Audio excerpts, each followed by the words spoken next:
इससे ज्यादा तो कोई किसी का हो नहीं सकता। ए बड़ौदा वालों, एक बार मुख्यमंत्री मनोहर लाल जी और दुष्यंत चौटाला की आवाज में आवाज मिला दो, फिर देखो बड़ौदा में क्या हो नहीं सकता, फिर देखो बड़ौदा में क्या हो नहीं सकता। हमारे मुख्यमंत्री मनोहर लाल जी का आप लोग तालियां बजाकर जो है जोरदार स्वागत करेंगे। मैं आमंत्रित करता हूं माननीय मुख्यमंत्री जी को।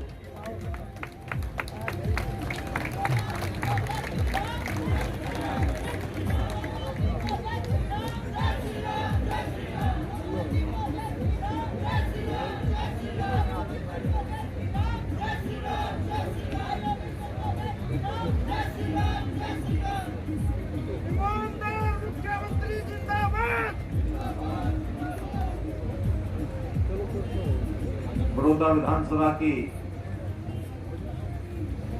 कठपुरा की ये माटी,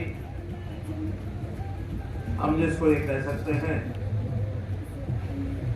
कि बहुत मजबूत फेफड़े वालों की ये माटी है, क्योंकि कबड्डी के खेल के मैदान की माटी है।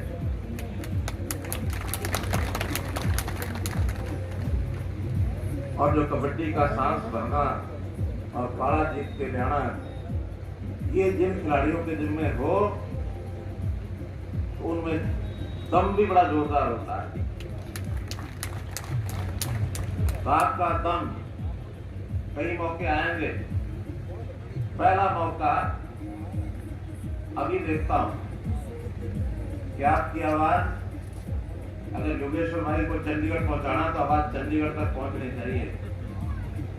भारत माता की त्रावणी तैयारी। भारत माता की जीरकपुर पहुंच गई। और सेक्रेटरी भारत माता के धन्यवाद। मंच पर विराजमान हरियाणा सरकार में कैबिनेट मंत्री इस नाते से हमारे साथ थे और बहुत ही अनुभवी राजनेता चौधरी रणजीत सिंह जी चौटाला, दूसरे हमारे मंत्रिमंडल के साथ ही श्री अनूप सिंह जी धानक, हमारे इस इलाके की शान बनने जा रहे, जिनके सिर पर जीत का सेहरा हमने पहनाना है। इस विधानसभा की माटी में जन्मे न केवल प्रदेश बल्कि देश की आन शान को बढ़ाने वाले, अंतर्राष्ट्रीय ख्याति प्राप्त हमारे गठबंधन के प्रत्याशी भाई योगेश्वर दत्त पहलवान, इंसो के हमारे राष्ट्रीय अध्यक्ष, जजपा के नेता भाई दिग्विजय जी, मेंबर पार्लियामेंट श्री रमेश कौशिक जी, श्री अरविंद शर्मा जी, हमारे विधायक, पूर्व विधायक, प्रमुख नेतागण, जिसमें इसी इलाके के नेताओं में किताब सिंह जी मलिक जो आज हमारे बीच में है, जिन्होंने 3 दिन पहले ही भारतीय जनता पार्टी ज्वाइन की है, बहुत पुराने अनुभवी नेता हैं और इतनी बड़ी आयु में भी इनके मन में अगर कोई विचार पनपता है तो युवाओं के नाते से हमेशा गर्व इनका चलता रहता है। 3 दिन पहले मेरे पास जब आए, पार्टी ज्वाइन करने से पहले कहने लगे कि मैं पार्टी ज्वाइन करूंगा, लेकिन कि मैं पीटीआई का कर दोगे। मैंने कहा जाओ, इनका चूल्हा नहीं बुझने देंगे, आप आ जाओ पार्टी में। तो ऐसे हमारे युवा हृदय बुजुर्ग नेता किताब सिंह जी मलिक, श्री रामचंद्र जी जांगड़ा, हमारे यहाँ के नेता श्री भूपेंद्र सिंह जी मलिक, बलराम जी नरवाल, जो इस इलाके के हमारे बड़े प्रमुख नेता खास करके कपूरा निवासी श्री बलजीत मलिक जी, वजीर नरवाल जी, अशोक मलिक चेयरमैन जिला परिषद बहन मीना नरवाल, रजनी मिरवाणी जी, राजवीर जी चेयरमैन, सत्यवान जी नरवाल, सुरेश कुमार जी सैन, नाम बहुत लिखते हैं। जो सब बोल दिए वो सब जी, जो ना भी बोले हो, चाहे मंच पर हो चाहे सामने बैठे हो, सबको जी मान करके सबको मेरा अभिनंदन। भाइयों बहनों, इस प्रदेश का जो पिछला सारा इतिहास चला आ रहा है, हम लोग लंबे इतिहास में चले जाएं तो या पिछले 10-15 साल की बात करें तो हमारा शासक भारतीय जनता पार्टी इस नाते से तो दूसरी पारी 6 साल हो गए, गठबंधन की हमारी पहली पारी और हमने परसों ही 1 साल अपना पूरा किया।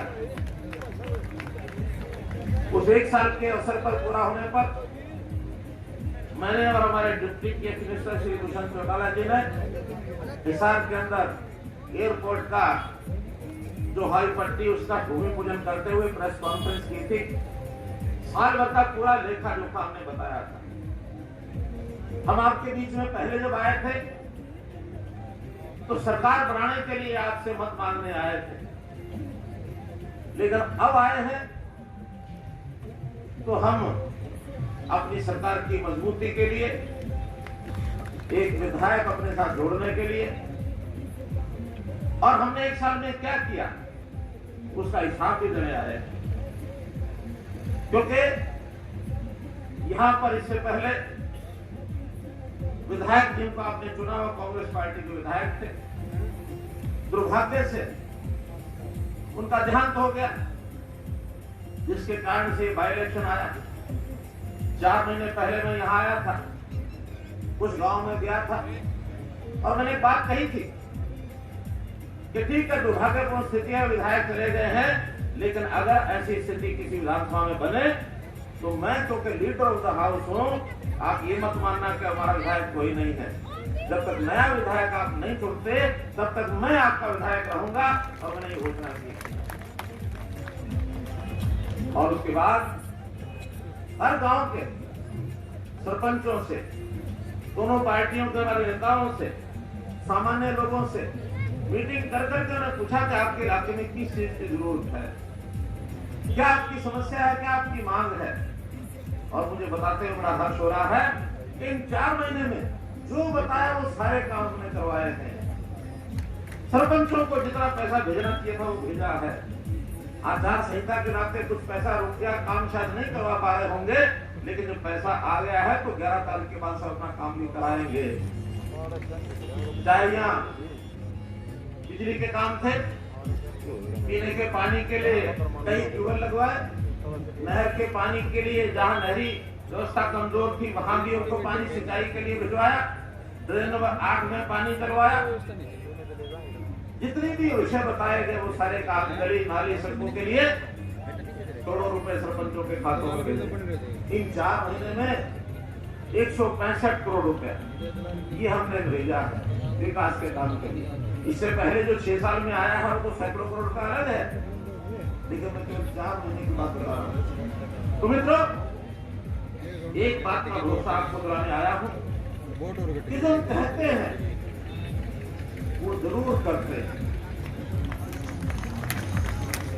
जो उनको नहीं करना होता उसको कभी कहते ही नहीं है। ये मनोहर लाल का एक वचन है कि जब जो कहा उसको पूरा किया है, वरना मैं अड़ के खड़ा गया हूं, ये नहीं करना है। अब आपको चुनाव के दिनों में, ये पहले भी आपने पिछली सरकारें देखी, लुभावने नारे खूब दिए गए जो पूरे नहीं हुए। हमने जो कहा उसको पूरा भी किया है, आगे भी करेंगे। कुछ वायदों का जिक्र भाई योगेश्वर जी कर रहे थे। 2 कॉलेजों में, एक में तो क्लासेस भी शुरू हो गई है, हो गई क्लास शुरू हो गई। दूसरा कथुरा अगले सेशन से पहले कोई भी बिल्डिंग देख करके यहाँ क्लासेस शुरू कर देंगे, साथ साथ कॉलेज की बिल्डिंग बनानी शुरू कर देंगे। दूसरा बड़ौदा में हो तो दूसरा वाला कोई फायदा हो जाएगा, कोई बात नहीं, दूसरा कुछ और कर देंगे आगे। इसी प्रकार से हमने अगर गोटाना का जनता कॉलेज को यूनिवर्सिटी बनाने की बात कही है तो उनके लोगों से, सारी मैनेजमेंट से, सब लोगों से बात हो गई हमारी। निश्चित रूप से जैसे ही 11 नवंबर जाएगी उसके बाद उसके सारे प्रावधान करके उसको यूनिवर्सिटी का दर्जा जैसा वो चाहेंगे वैसा कर देंगे। यूनिवर्सिटी कई प्रकार की बढ़ती है, जैसे वहां के लोग चाहेंगे वैसे ही बढ़ाएंगे। IMT की बात कही गई, हम ऐसे नहीं है कि IMT बना भी देंगे और उसके बाद रोहतक में IMT बनी हुई IMT। इस ढंग से अनाप शनाप उसके पैसे लगा दिए कि आज तक वहां लेने वाले लोग नहीं पहुंच रहे, रेट इतने भारी हो गए।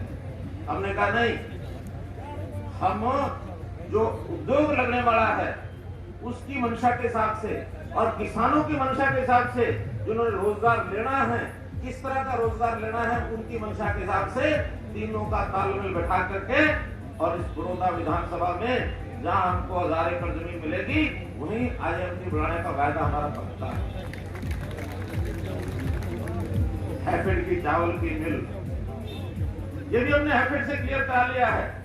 तो कल जो हमारी 10 मिलें पहले चलती हैं, हमने एक नई मिल और बनानी है। कहाँ बनाए? मैंने कहा इस समय तो मौका बड़ौदा विधानसभा में है, जहां चावल ज्यादा होता वहां बनाओ। नेशनल हाईवे ये ठीक है कि यहाँ की डिमांड के हिसाब से तो शायद नहीं बने होंगे। राष्ट्रीय योजना के KMP सड़क खत्म होती है कहाँ? कुंडली में खत्म होती है। कुंडली से ही वो नेशनल हाईवे चलेगा और उसका रास्ता यही गोहाना के पास से बड़ौदा विधानसभा से होते हुए जींद और नरवाना की तरफ से जाते हुए सीधा अमृतसर, जम्मू और कटरा यहां तक वो जाने वाला है एक्सप्रेसवे। इस रास्ते से अगर कटरा जाना हो, आज सड़क के रास्ते से जाए तो 16 घंटे लगते हैं और इस रास्ते से जिस दिन ये नेशनल एक्सप्रेसवे बढ़ जाएगा 8-9 घंटे में कटरा पहुंच जाएगा, 5 घंटे में अमृतसर पहुंचेंगे। तो एक बहुत बड़ा विस्तार। इसी प्रकार जो पहले से नेशनल हाईवे यहाँ के बन रहे हैं उसका काम शुरू हो गया और जहाँ सड़कें बन जाती हैं वहाँ कोई कारण नहीं है कि वहाँ विकास नहीं हो। सड़कें बनाओ, विकास करते चले जाओ, क्योंकि हर कोई आदमी बाहर का भी प्राइवेट इंडस्ट्री लगाने वाला भी आता है तो कहता मैं वहीं जाके खोलूंगा जहाँ सड़क से मैं जल्दी पहुंच सकूं। दिल्ली का आदमी 1 घंटे में आया गया, आज तो 2.5 घंटे 3 घंटे में दिल्ली पहुंचते।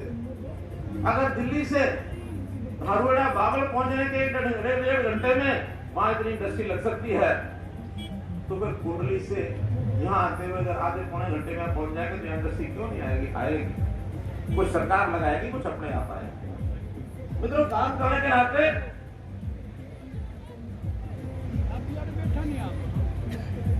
बहुत बढ़िया। कटूरा गांव कहते हैं कि 2000 किले जमीन देने के लिए तैयार है IMT के लिए।